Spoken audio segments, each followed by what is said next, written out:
So this evening's class, I've got a block and a bolster. You could actually get through the whole class with neither, but they're there if we want to use them. I'm actually going to start this evening in child's pose. So take your time to come in to that. And again, you could use the block underneath your head to just bring the floor up a little bit more, and that puts some release in the spine. You could also put the block behind the back of the heels, so you take some pressure off your knees. Or you could, in fact, take your bolster, and as you sit back, draw that in towards you, so the thighs obviously need to be far enough apart for that to happen. And then lay down, and it just changes how that feels in your spine completely. So you can either take it in that way, or you can come all the way down to the floor. And again, if you want to have your arms out front, you can do, or you can have your hands underneath your forehead and elbows out to the side. But we're trying to work into the hips and the knees, a little bit into the ankles as well.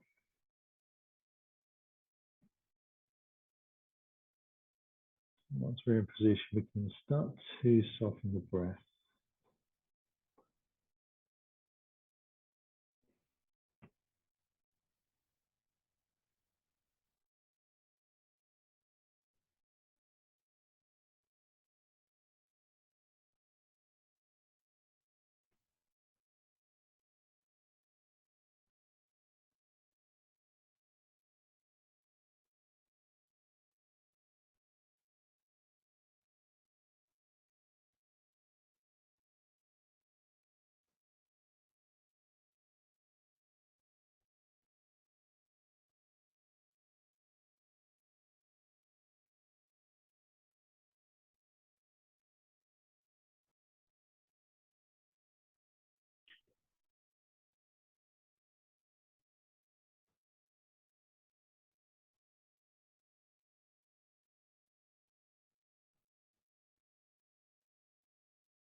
And we'll slowly lift up from there, moving the props out of the way if you use them.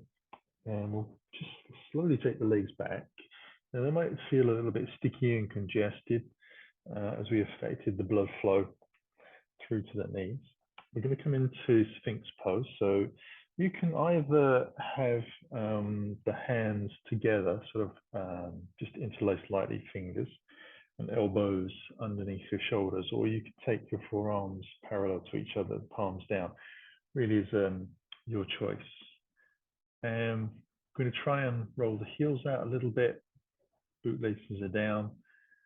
I'm going to let the chest sink a little to the floor. So it's quite important to actually have the top part of your arm from your elbow to your shoulder vertical, so that you can let the weight sink down and it bears the weight through the joint. That's what we're looking for, is to stretch the shoulders out a little bit around the front of the chest, the upper part of the chest anyway. And also observe a sort of a difference in the pressure in the lower back. Just gravity and body weight being different when we're here to the kind of weight that we absorb and maintain when we're standing during the course of the day. This is a really nice way to relax your back. It's great for your discs. It's great for your nervous system. It will slow everything down as well. Come into half frog pose. So I'm going to take the elbows out to the side. I'm going to bring the hands just underneath the chin, bring the feet slowly onto the center line. And I'm going to start by taking my right knee out to the side. Let the shin follow the line of the mat, and the toes point out to the side. I'm going to turn the head very lightly towards the right as well.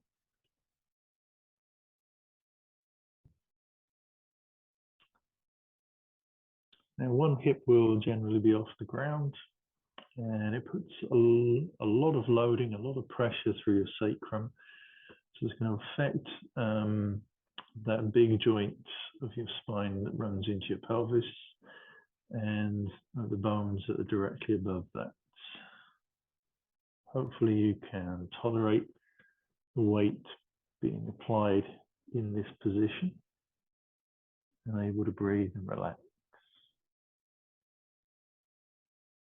You may or may not achieve a sense of dropping the hip closer to the ground and the joint opening up. If it happens, that's great. It means you have the space to move into. And if not, it may mean that you've already reached your maximum, in which case that's great as well.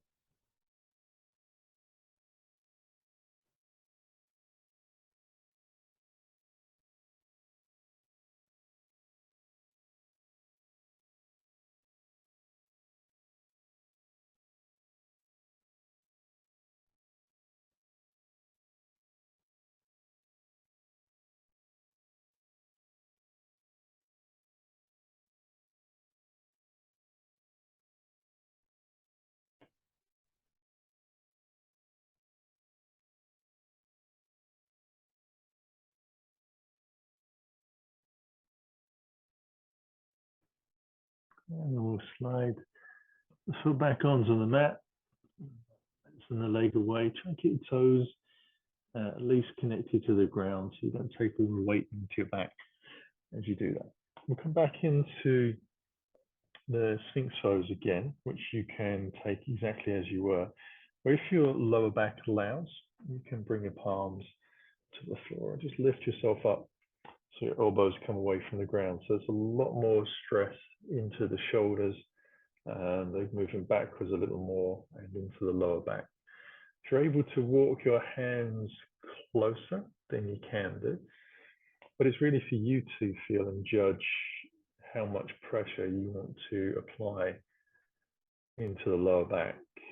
I would say, as a sort of a golden rule, that you should be able to breathe very comfortably in this pose. If you're sort of holding your tummy in to support your lower back or gritting your teeth, then maybe you've come a little higher than you need to.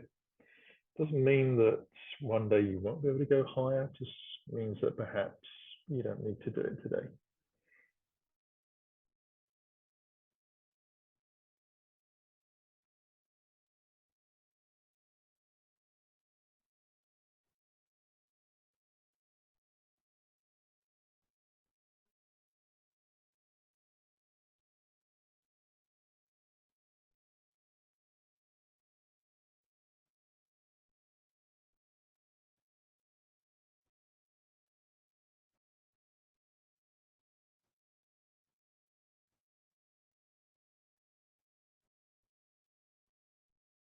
And we'll ease our way down to the floor again.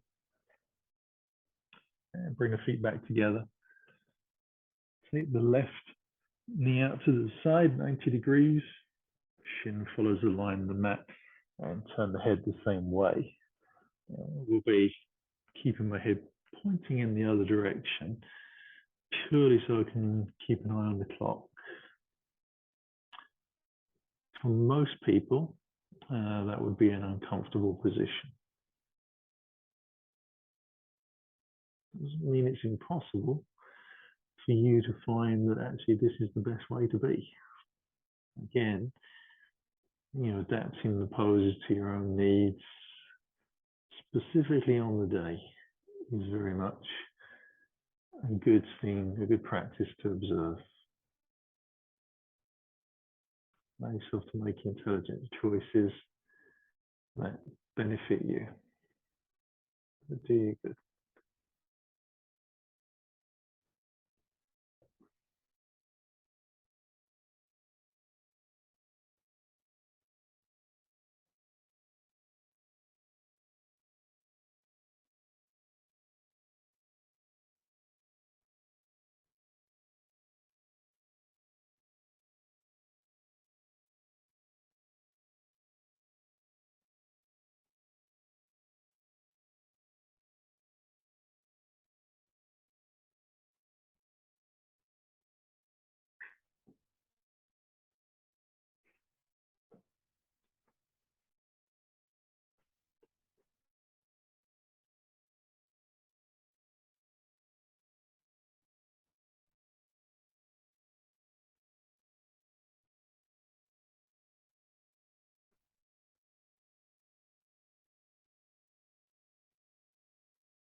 we'll begin to not only let go of the muscles, but a little bit letting go of the day as well. You can let our attention be absorbed by the stillness of the posture. Take the last little breath and begin to move gently from here. Slide into it again. And we're going to come into child's pose for a minute. We're just going to roll onto whichever side you like, so you can use your hands to bring yourself back up. Come onto all fours, and this time we're going to keep the knees together and allow ourselves to sit onto the heels and then bring the body down. And you can bring your hands underneath your forehead, you could make them into little fists, and one on top of the other, depending on how low you want to go. The idea is to stretch out that middle back and the lower back a bit.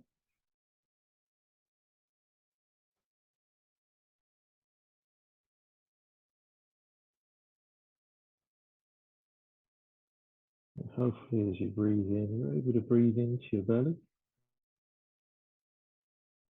And feel a little bit of an ebb and flow of stretch and release in your lower and mid back.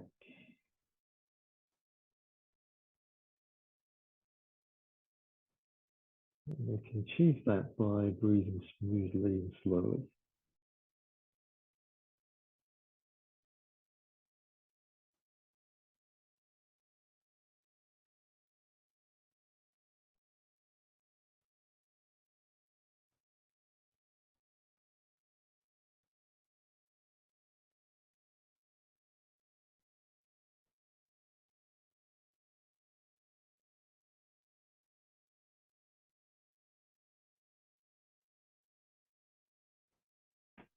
And slowly lift up.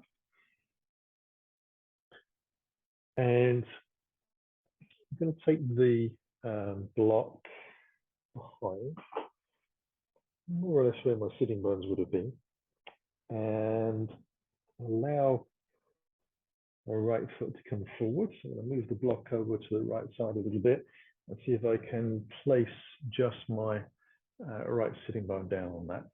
I'm going to ease the left heel out to the side, so it's now lifted up to the outside edge of my hip, and then extend the opposite leg forwards. I'm going to lean back gently, and then assuming that that bent knee is flat to the ground, it's not lifting, I can take that a little further. So I'm going to draw the tummy muscles in, press down through the shoulders, lift the tailbone off of the block just a little bit so that I can roll more easily into the sort of rear edge of the sitting bone. It gets me over that hump a little bit. Now you could stay here, or you could allow yourself to sink down further onto your elbows. You could, if you had that bolster, place that behind and actually lie on that. If you're super flexible in the knees and the lower back, you could do this on the floor without any props, but just need to come down very slowly. Ease the elbows down towards the ground first, keep the chin towards the chest, and avoid the ribs pushing up towards the sky. If you attempt to come into that and your knee does lift away from the ground, then you're not quite ready to go all the way down to the floor or where you're trying to move to. You should be able to feel quite a decent stretch across the front of the thigh, especially at the ends of the kneecap and the top of the hip.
Then we'll begin to lift out of that. So I'm going to draw the long leg back.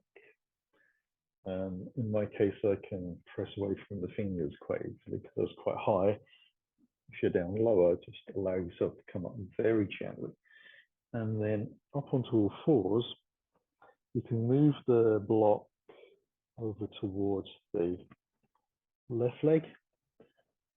Draw the left foot forwards, and again, sit down gently when you're ready. Try to be on one sitting bone with the knee pointing forwards rather than out to the side. And you can probably see more easily this time that the heel is to the outside, pushing up the outside edge of the hip bone, and the toes are pointing back. So top of my foot, boot laces is flat to the ground. You'll lengthen out the leg again.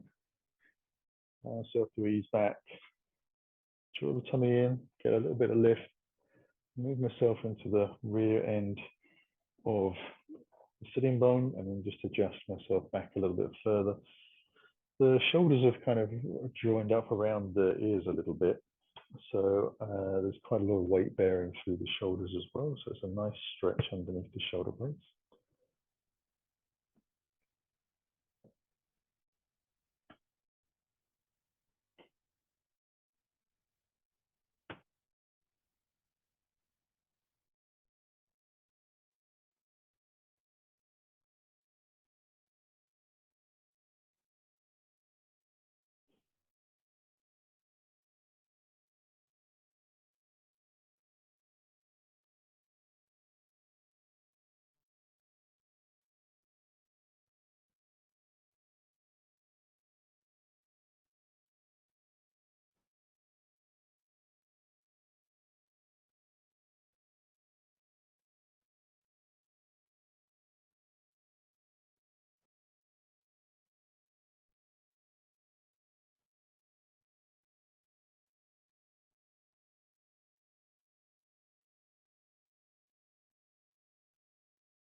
And then we can begin to move ourselves out of that.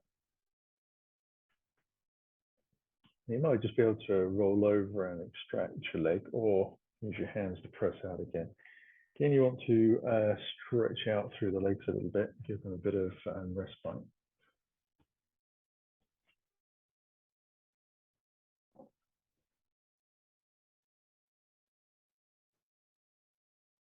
With the legs together, allow yourself to take your left foot and wake it over your bottom right thigh. So the thighs are squeezed together. You don't need to pull the foot back a huge amount as long as it feels comfortable in this front knee. And the back of the leg is feeling comfortable being pushed towards the ground. If not, you might need to roll yourself out with a towel or something and put it around underneath the back of the knee joint if it feels like that's excessive pressure. My leg shapes, that doesn't become a problem, but everybody's hamstring length, calf length, and hip placement is different, so it's going to feel different from body to body. This is called a half shoelace for the legs.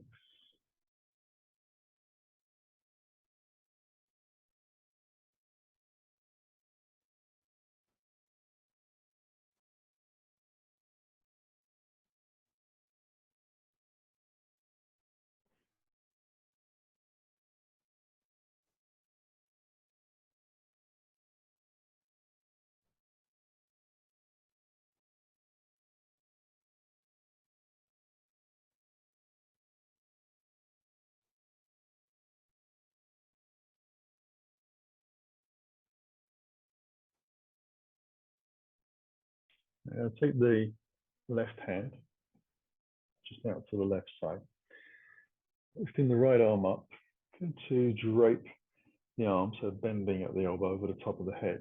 Just make sure that this left shoulder is actually sort of drawn out to the side, not coming forward.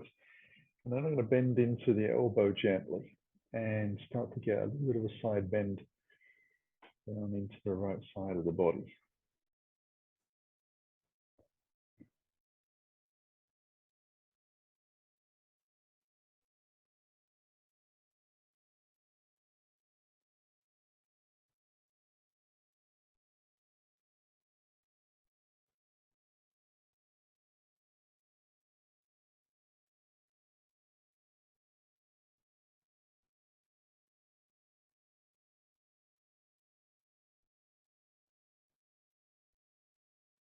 And I'm going to press back and untangle the legs, foot either side.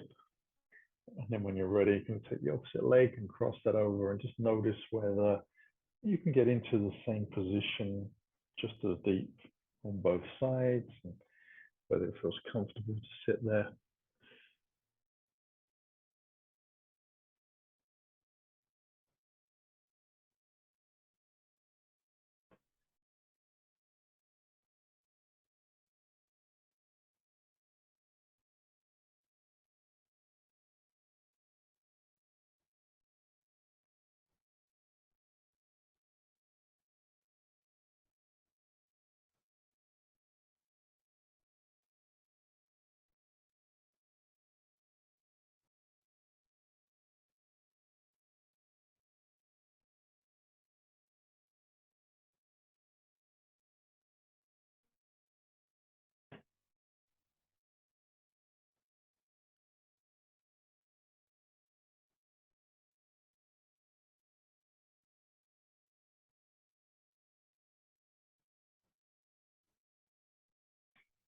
Start to take the right hand out to the side, palm flat to the floor, just lean out a little bit.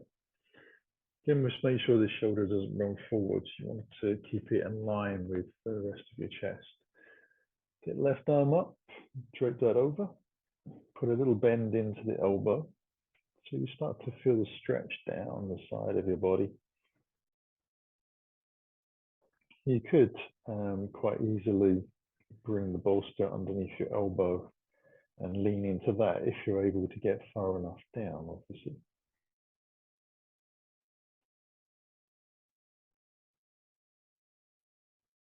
It's quite strong to sustain holding the weight through his arm and shoulder for any really long period of time. So we hold it for about a minute.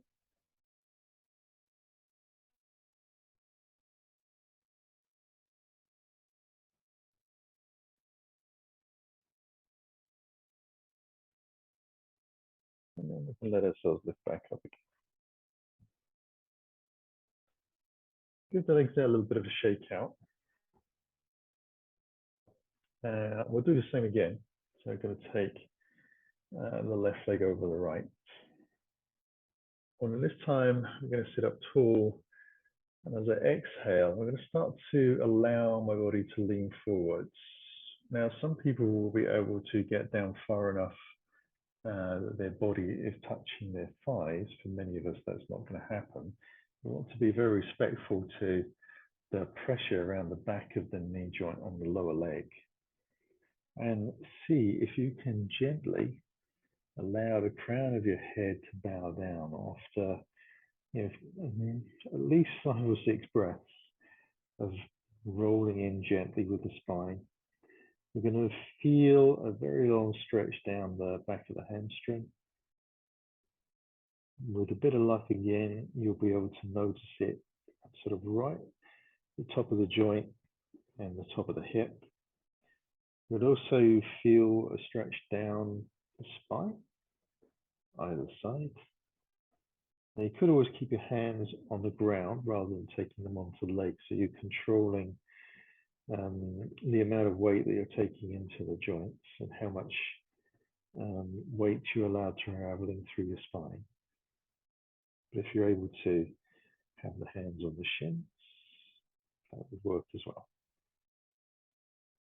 You might even want to just experiment so that you can understand in your own body the difference between weight and weightlessness.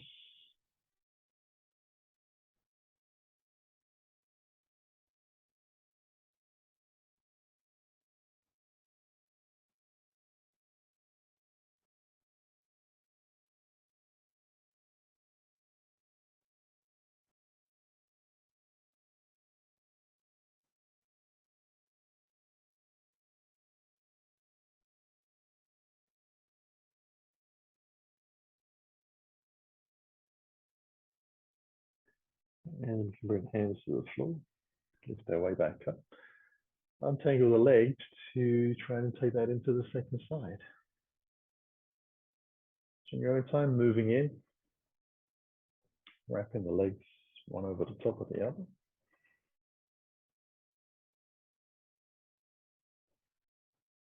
And then when you're ready, start to simply allow yourself to slump forwards. I'm taking a lot of time to come in.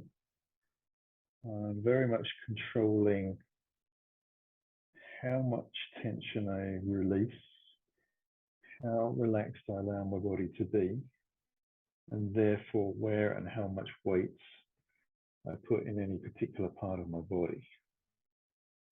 It might just seem that, kind of just allowed all the effort to leave my body and sunk in, but that's not the case. Coming very consciously, very gently, noticing how my body feels absorbing, and listening to my body on this side, not even thinking or trying to remember or comparing to the opposite side. I'm just living in this very delicate moment of stretching my hamstring and my spine.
Use the hands again, ease away from the floor.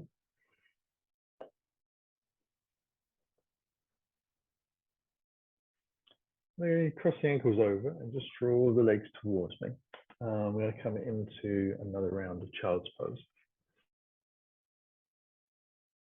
Bringing the body more towards the front end of the mat. Easing down onto the heels again, the thighs close together, and just letting the head come towards the ground with or without a support.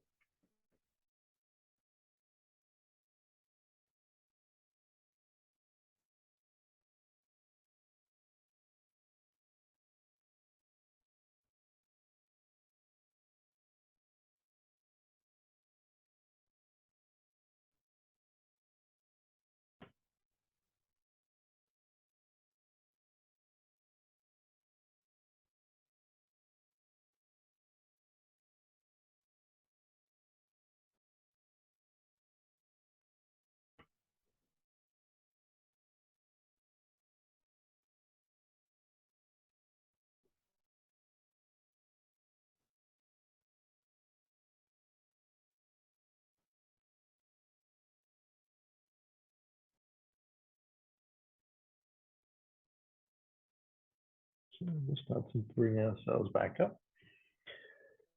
And we're going to move into a lunge. So we're going to bring the right foot forwards.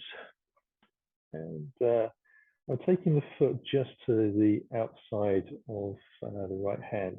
The hands are shoulder distance apart. I'll tuck the toe on the back foot, walk that leg away. So initially I want to keep my front knee over my ankle, lowering the back knee in, and allow myself to kind of sink the hips down towards the floor.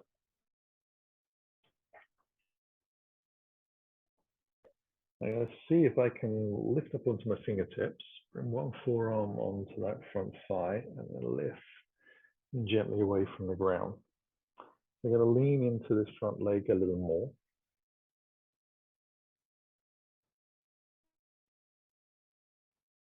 Now, if you feel that your foot is too far out to the side or too far to the center, you can always wiggle it around gently or bring your hands back down if you need to.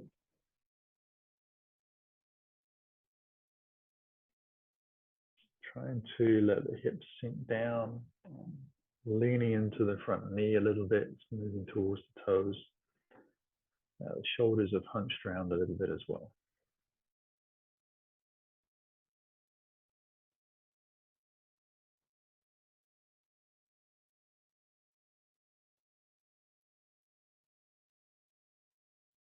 Bring the hands back down to the floor. Use the toes of the back foot to walk that knee in. And then when it feels appropriate, bring myself back into tabletop. And take a breath from there. Take the left foot to the outside of the left hand. And then when you're ready, tuck the toes of the right foot and just walk that back comfortably as you can, bootlaces down. Allow yourself to sit there for a moment before you move to a sort of more upright position if you're going to take that. Just want to allow the hips to have some idea of where they're going, a little sort of precursory stretch. So when you're ready, you can bring the elbows up. Again, just try and move your body weight gently up. Again, you've got the opportunity of walking the foot in or out as you need to.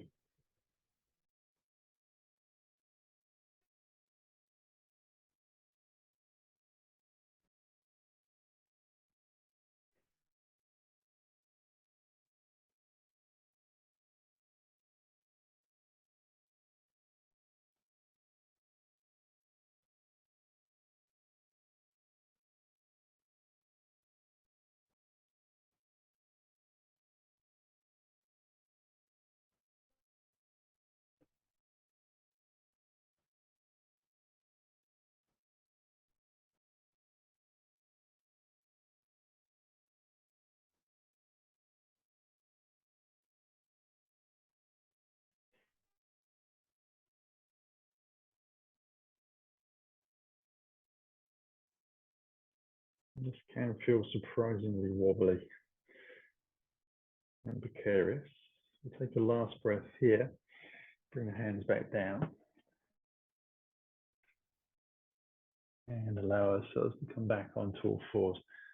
I'm going to just bring the knees together and start to sit back into saddle pose. So the heels will come wider than the hips. I'm going to scoot the block up as I come back. Just place that underneath the sitting bones. So final sort of really deep stretch into these knee joints.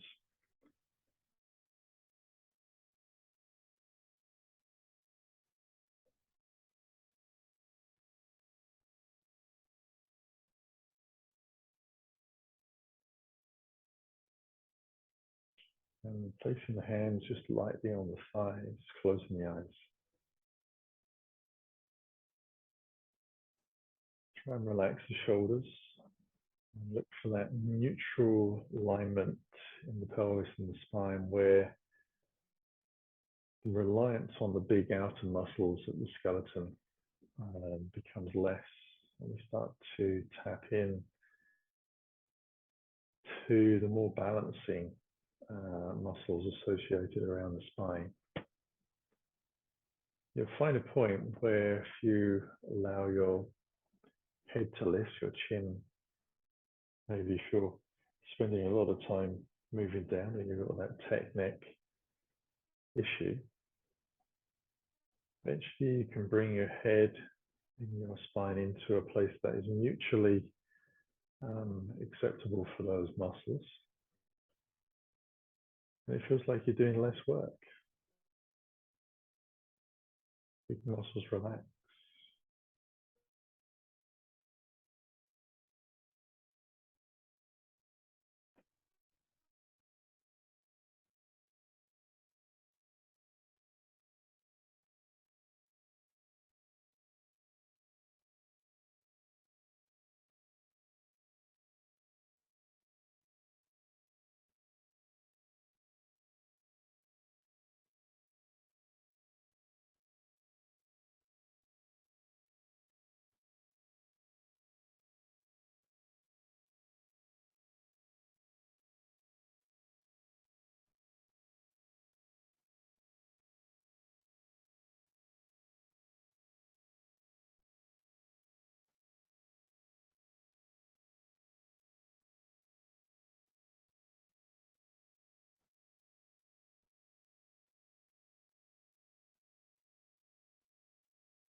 Okay, so from here we're going to lift and it's going to use the hands to press down.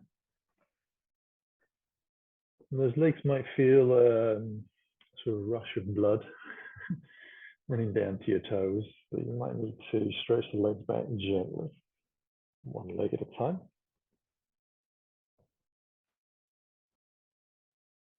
And then I'm going to allow myself to sit on the block. I'm going to take the feet out wide.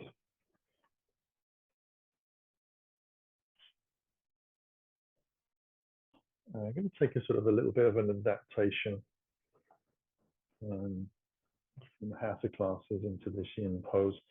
I'll bend the left leg so that the heel comes into the groin, the toes are kind of tucked underneath. I'll turn my body temporarily to face the bent knee and take my right hand onto the right shin. I'll slowly feed my left hand around the back and either onto the top of the front thigh, or if that doesn't work for you, hold on to the waistband of your trousers. I want to try and draw this shoulder gently round so it kind of just finds a natural place where it can sit. If you're a little bit tense and apprehensive about coming into the pose, sometimes we can hold that tension in the shoulders, so we want to relax that nicely back. I'll take the hand down to the right shin and start to lean gently out towards the right foot. Now, I'm trying to do that without bending the knee. I'm just walking the hand down the shin. So at the moment I've managed to reach the ankle, but I've got a long body, long legs, long body and long arms and relatively short legs. So I get there quite quickly. Your limb sizes or segments are the other way around. Could take you forever to get there, so don't worry. If you're able to walk further, you can do by easing your way down and just allowing your hand to reach around the outside edge of your foot. We are trying to let the body sink down. And normally when we do this in a hatha class, we're actually trying to lift up and out. So it looks identical, but the emphasis is very different.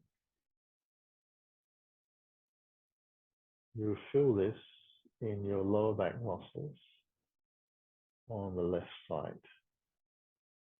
Compression taking place on the inside right edge of the spine, on the discs.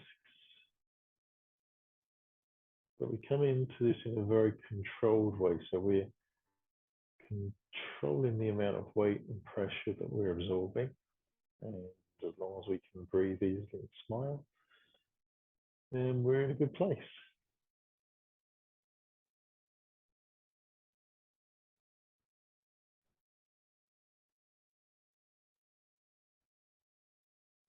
Now, almost by intent, those long muscles in the lower back that we're stretching into or stretching out of will still be quite tight,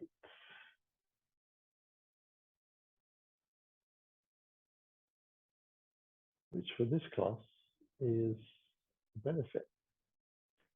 You're going to start to lift my way slowly up. You can use your hand to walk up or use the muscles of your side body to allow yourself to move out.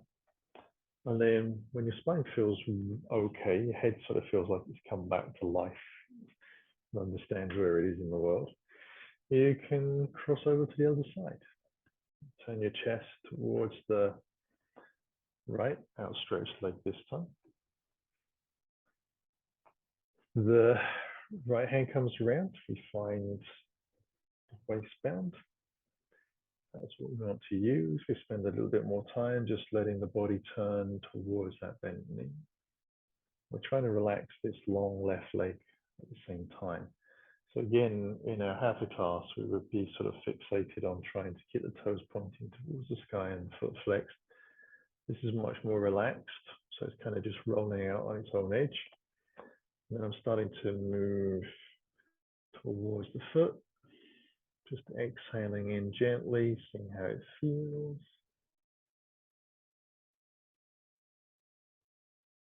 Sliding the hand out, if that's where you're able to get to.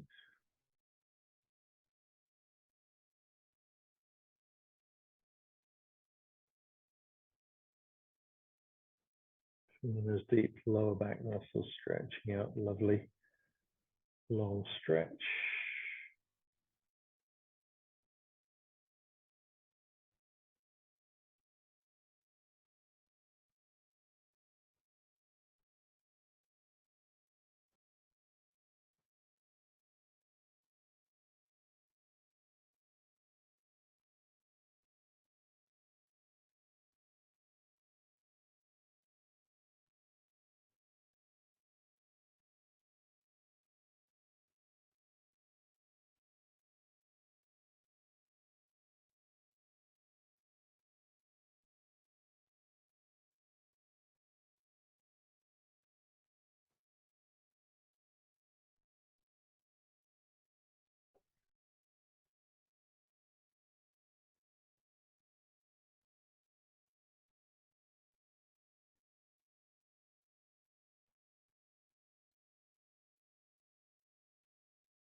Begin to lift slowly back out of that.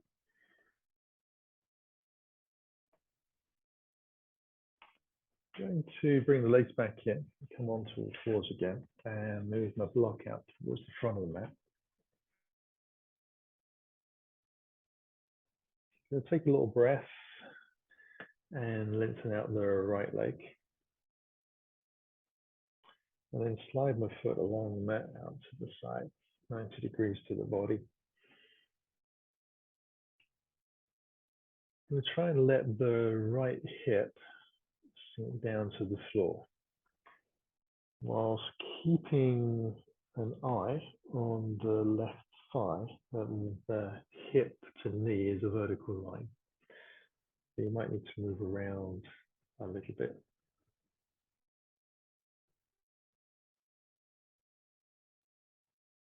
And then press just a little bit into the outstretched foot.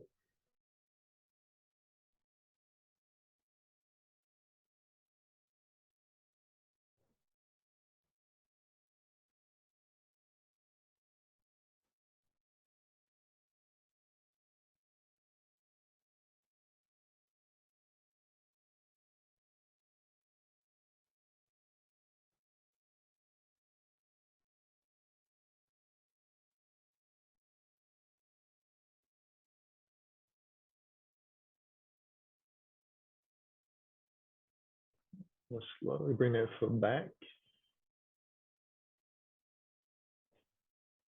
Take a moment to feel become aware of the lower back, pelvis, and the hip. Not making any effort to hold them in any particular place. So at the moment, my spine is kind of sagging a little bit towards the floor, and the shoulders are a little bit lifted towards the sky. The chest and the belly sink downwards. I can take a little breath from there, tuck the left foot underneath, take the leg back, slide the toe out to the side 90 degrees. Just have a little check on the vertical right side, and then let myself hold it. Again, just pushing a little bit of pressure downwards through the foot so that it doesn't feel like it's sliding away from me. And then almost encouragingly asking my hip to drop down. As if I talk to it nicely, it might do what I want.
And then we'll carefully move out of that as well. Just slide the foot back, bring the knee in. And again, just like spend a moment to fully realize and appreciate how those hips, spine, back of the pelvis are connecting.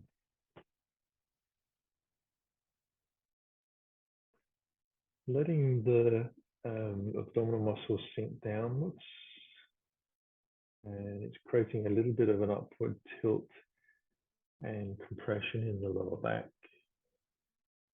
Shoulders are riding up a little bit around the ears, and the shoulder blades feel like they're kind of squeezing together a fraction as well.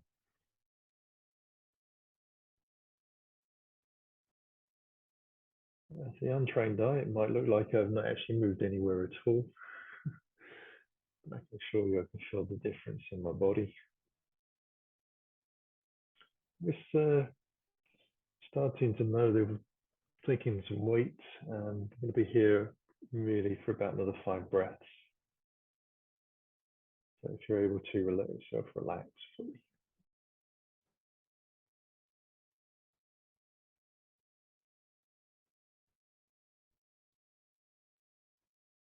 Okay, we can start to move out of that. I'm going to take the block again towards the back of the mat. Allow myself to sit down gently and just take the legs out in front. So I'm giving the legs a little bit of a stretch on the ankles. I can roll those wrists around as well.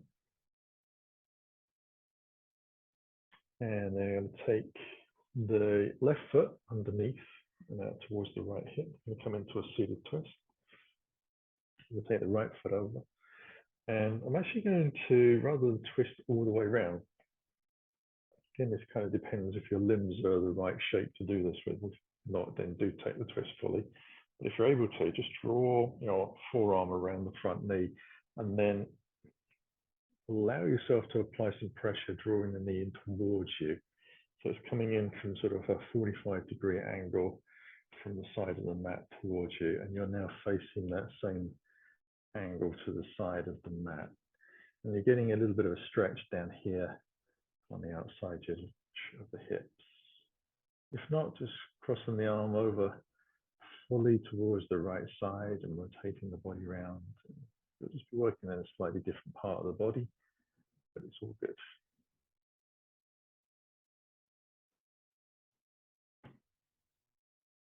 So just using a little bit of arm strength and trying to relax the leg to allow it to find some movement and some space.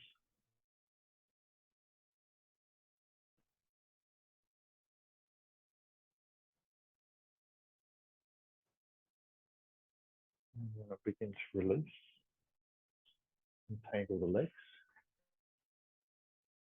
And when you're ready, going to move gently across to the opposite side.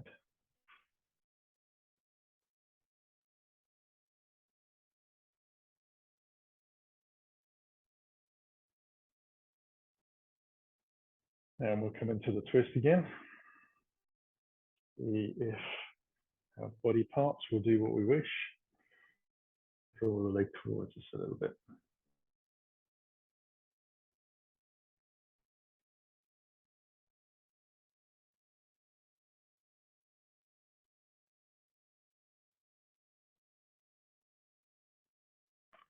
So earlier on in the evening, we worked into that hip capsule, taking the legs out to the side. And now, although it doesn't look it, we're actually crossing the leg towards the center.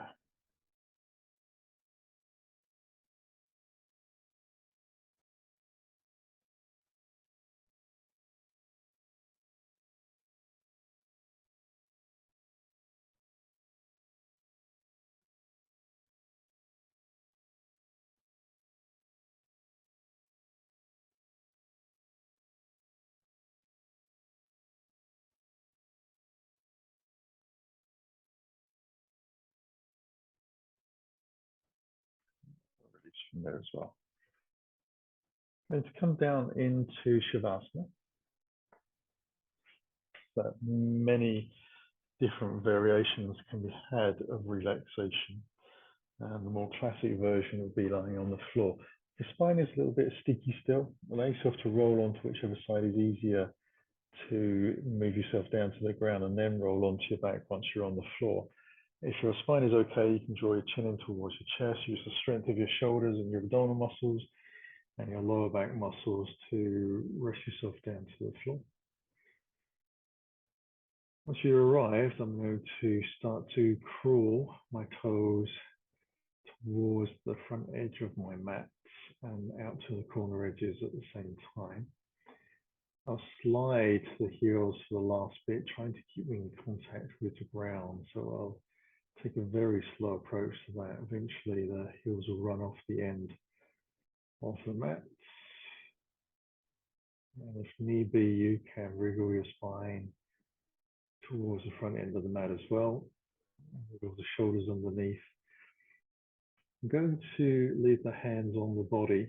So I'm going to take the right hand below the belly button and the left hand above. And the idea is that you can feel the breath coming into one and the heartbeat into the other.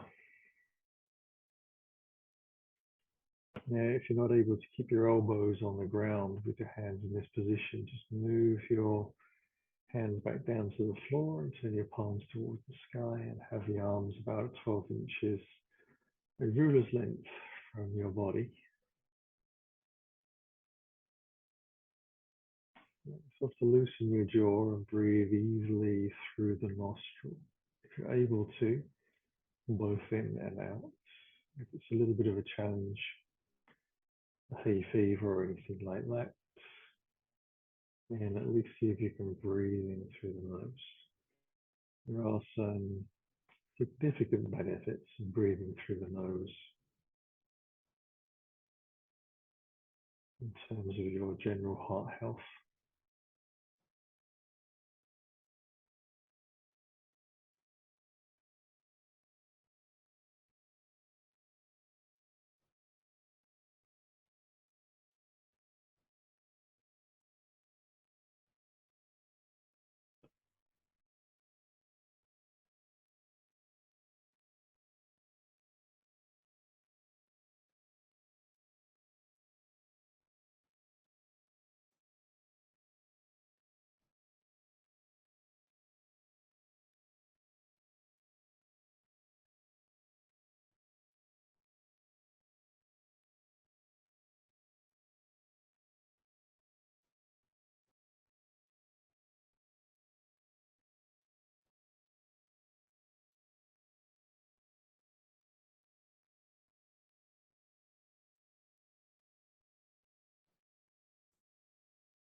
Allow yourself to breathe a little deeper as you begin to gently move your fingers and toes.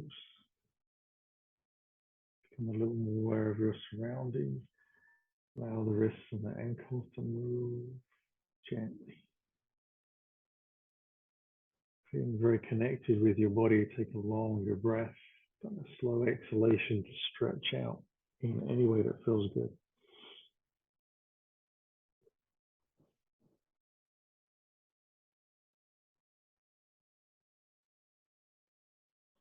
Carefully slide the legs one heel at a time towards the body,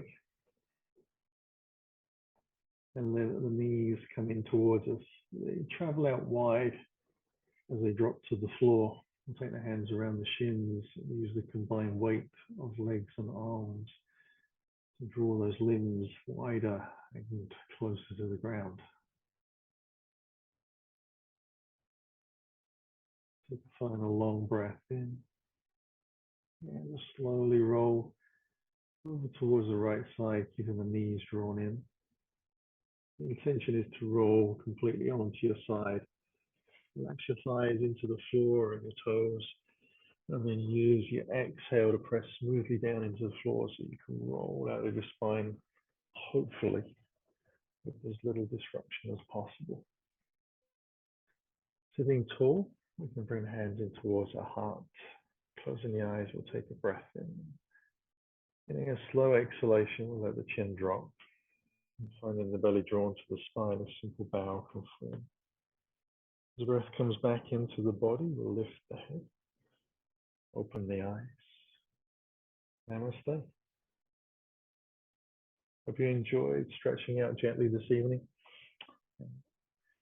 Feeling a little bit more relaxed and rejuvenated. See you again on the mat soon.